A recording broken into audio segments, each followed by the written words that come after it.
Coming up in today's news, John Cena's ridiculous WrestleMania plans have been leaked, WWE have been accused of contract tampering again, and I break down all the action from NXT Takeover Portland. Support WrestleTalk! Give us a subscribe. Hello and welcome to the WrestleTalk Monday Mecha News.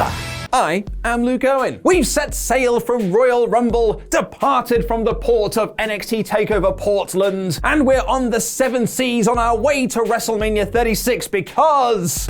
You are a pirate!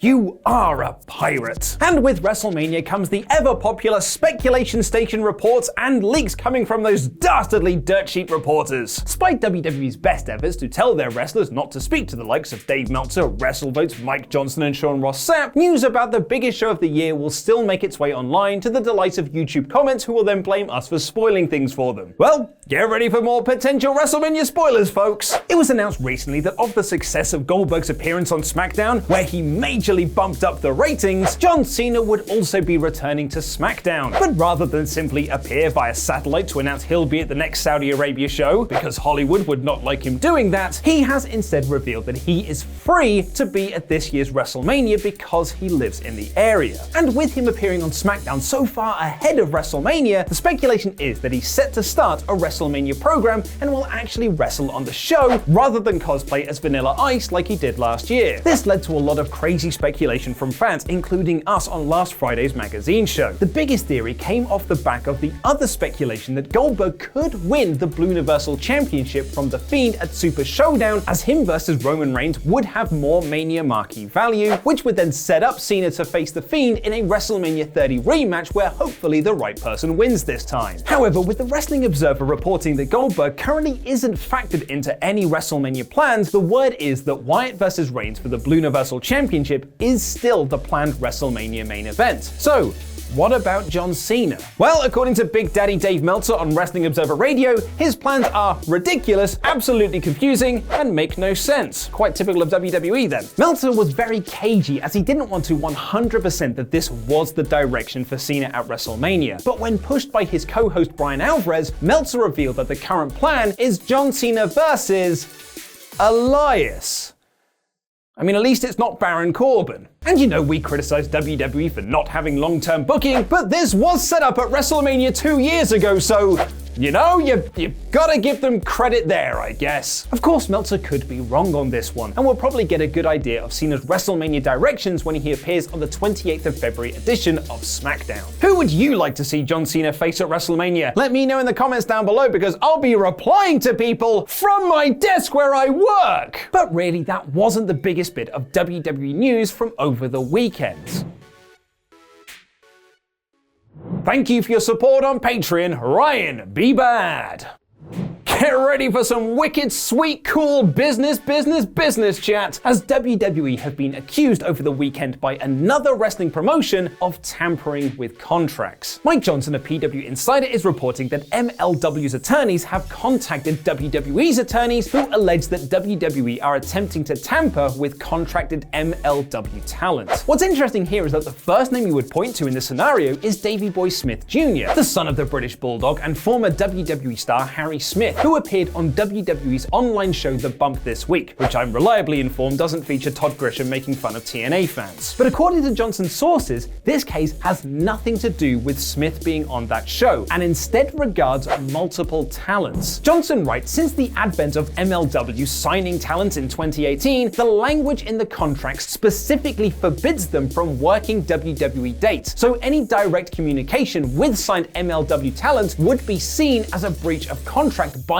MLW management. Obviously, however, discussion via third parties has gone on in pro wrestling since the days of Frank Gotch and will always happen. MLW has strengthened the exclusivity of their contracts with talent since the advent of All Elite Wrestling's launch last year as well. Johnson adds that MLW have an abundance of evidence to back up the claims that WWE have been engaging with their contracted talent in case they need to present this in court, but they hope that it doesn't go that far. And PW Insider doesn't think it will go to court either, noting this is similar to the situation that happened with Ring of Honor a few years back. Back in March 2017, Ring of Honor sent a legal letter to WWE asking them to back off from approaching contracted talent to jump ship. Those names included Kyle O'Reilly, Bobby Fish, Lio Rush, Dominic Dijak, and Raymond Rowe, who is now on the main roster as part of the Viking Raiders along with tag partner Warbeard Hansen. The legal letter appeared to work, as it delayed WWE signing former Ring of Honor champion Adam Cole, who they instead waited for 90 days after his Ring of Honor contract expired to begin conversations about signing him. However, in late 2018, something clearly changed, and that change was All Elite Wrestling. It was reported by Dave Meltzer in December of 2018 that WWE were flagrantly tampering with contracts from other wrestling promotions, having reported conversations with former ROH champion Dalton Castle and New Japan's Kushida, the latter of which they did sign. One of the companies listed in Meltzer's report at the time was MLW, which would appear to be correct given they've now sent that legal letter to WWE to back off from their guys. This also comes off the back of the report coming out that the reason Michelle Wilson and George Barrios, the second and third most powerful people in WWE, were let go prior to WWE's latest investor call was said to be because Wilson and Barrios didn't agree with Vince McMahon's stance on signing any and all talent to WWE in fear of them going to other companies, as it would lower the profit margin made on the TV deal with Fox. This not only includes re-signing his own talent to huge money deals, the Revival reportedly recently turned down $700,000 a year deals, but also talent from around the world even if they have no plans for them. Because if WWE has them,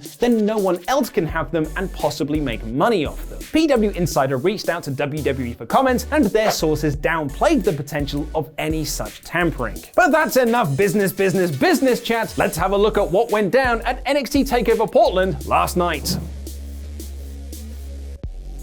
We've got new NXT Tag Team Champions, bro! Reina Gonzalez gets a new look and a new name, and Johnny Gargano turns heel on Tommaso Ciampa. Why, Johnny? Why? This is NXT TakeOver Portland 2019 in, I don't know, a few minutes. I honestly don't know how long this review is going to take. Ring that bell! The show opened with the ever Poppy playing a tribute to nu metal tracks of the early 2000s, accompanied by some big sleeves. I like your sleeves. They're real big.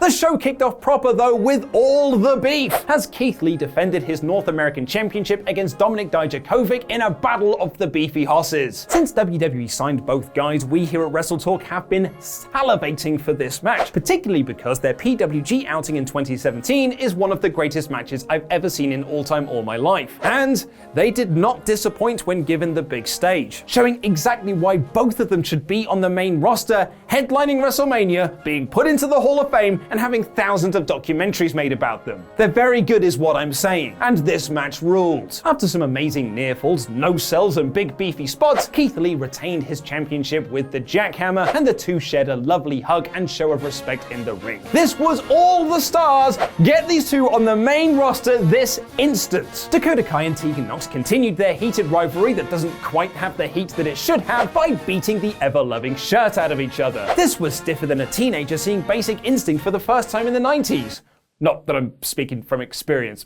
And in a shocking twist no one saw coming, Dakota Kai picked up the win with the help of the former Reina Gonzalez, who is now going by the name Raquel Gonzalez, who threw Nox onto an I Am the Table. Not only does Gonzalez have a new name, but she's dropped the cowgirl gimmick of chaps and cowbell. Christopher Walken will be disappointed. Interestingly, this didn't seem like the formation of a new duo though, as Dakota seemed unsure as to why Gonzalez did what she did. This honestly would have been my match of the night if not for the finish. Finn Balor proved why he was a wasted opportunity on the main roster by having an all-time excellent match with Johnny Gargano. This was seamless action, played to absolute perfection, just simply outstanding professional wrestling that had the crowd in total awe. In a lovely bit of foreshadowing for later in the night, Gargano was his own undoing by trying to put Finn through the announcer's table, which allowed Balor to hit the 1916 to win clean as a sheet. This should surely set Balor up as the next contender for the NXT Championship. The quality wrestling continued as Rhea Ripley retained her NXT Women's Championship over Bianca Belair in a short match that was all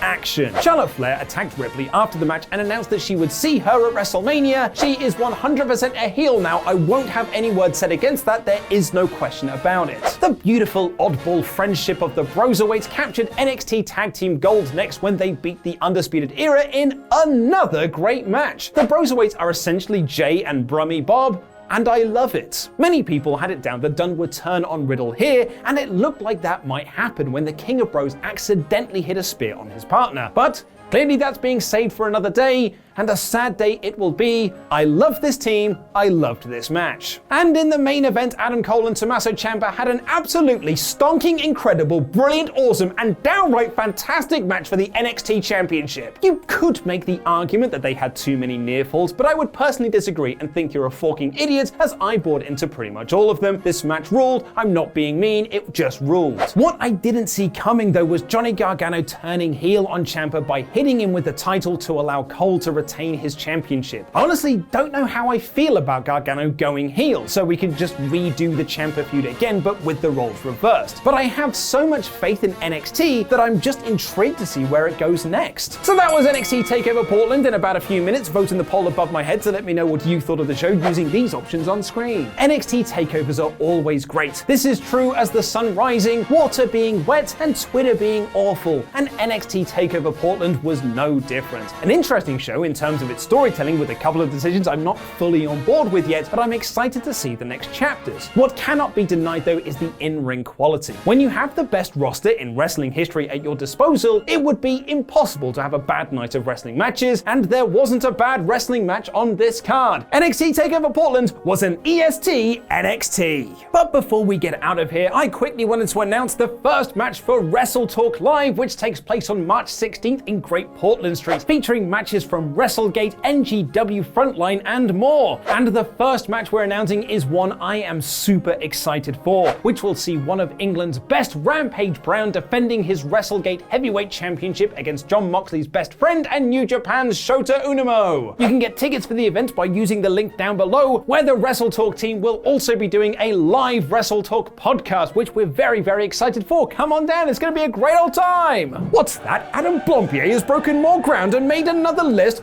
Shocking, it can't be. Click the video on screen right now to check that out, and check out my interview with Sonic the Hedgehog director Jeff Fowler, where we play a fun game about Sonic characters. I've been Luke Owen, and that were wrestling.